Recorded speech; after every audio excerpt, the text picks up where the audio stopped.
Hello friends, तो Japan में रहते हुए आज मैं अपनी छोटी बेटी के गवर्नमेंट एलिमेंट्री स्कूल की individual parent teacher meeting attend करने जा रही हूँ। तो चलिए देखते हैं कि यहाँ की मीटिंग्स में पेरेंट्स और टीचर्स के बीच में क्या क्या डिस्कस होता है। तो जैसे कि मैं एक इंडियन हूँ और मुझे बहुत ज्यादा अच्छे से जापानीज लैंग्वेज नहीं आती है, तो मुझे थोड़ी घबराहट भी हो रही है कि मैं मीटिंग में किस तरीके से अपनी बात रखूंगी। लेकिन स्कूल की तरफ से जो सबसे मददगार व्यवस्था की गई है वो है ट्रांसलेटर टीचर की, और उन्होंने पूरी मीटिंग के दौरान जापानीज लैंग्वेज को इंग्लिश में ट्रांसलेट करने में मेरी बहुत मदद की। यहाँ क्लीननेस को बहुत इंपॉर्टेंस दी जाती है, तो इसी चीज को ध्यान में रखते हुए आउटडोर शूज हमने शू रैक में रखे और इनडोर शूज के साथ हम स्कूल में एंटर कर रहे हैं। हाँ फ्रेंड्स, तो ये मीटिंग में अकेले अटेंड करने नहीं गई थी, बल्कि मेरी बड़ी बेटी भी मेरे साथ गई। स्कूल पहुँचते ही वहाँ का इतना शांत और नीट एंड क्लीन एनवायरनमेंट देख के मन बहुत खुश हो गया। हर चीज इतनी डिसिप्लिन और सुंदर तरीके से अरेंज की हुई थी कि बिल्कुल किसी जापानीज एनिमे की दुनिया जैसा लग रहा था। खासकर बेटी का क्लासरूम देखकर मुझे ऐसा लगा कि सच में मैं डोरेमोन की दुनिया में आ गई हूँ। छोटा सा प्यारा सा क्लासरूम और बच्चों की ड्राइंग सब कुछ बहुत ही व्यवस्थित और सुंदर तरीके से रखी थी। तो फ्रेंड्स, मीटिंग के दौरान वीडियो शूट करना स्ट्रिक्टली मना था, पर मेरा एक्सपीरियंस कैसा रहा ये मैं आपके साथ जरूर शेयर करूंगी।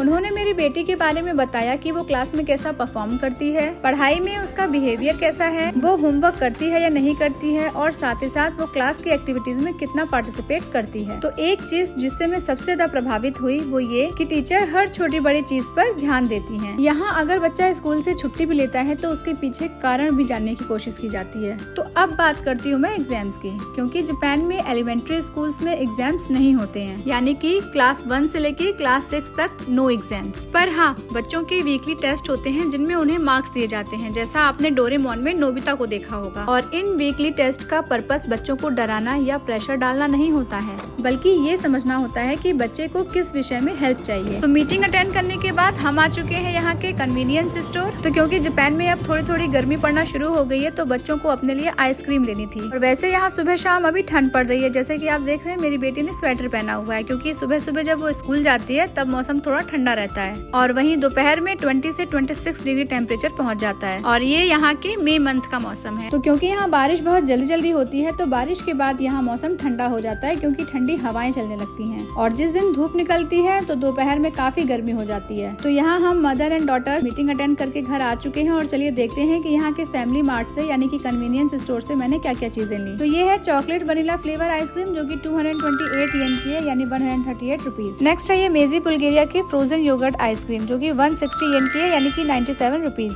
नेक्स्ट है ये पोकी, जो कि चॉकलेट स्टिक है जिसके ऊपर लेयर है माचा की, और ये एक पैकेट है 150 येन का, यानी कि 90 रुपीज। नेक्स्ट है स्ट्रॉबेरी मिल्क 269 येन, यानी 163 रुपीज। तो मिलते हैं आपसे नेक्स्ट वीडियो में, तब तक के लिए बाय बाय।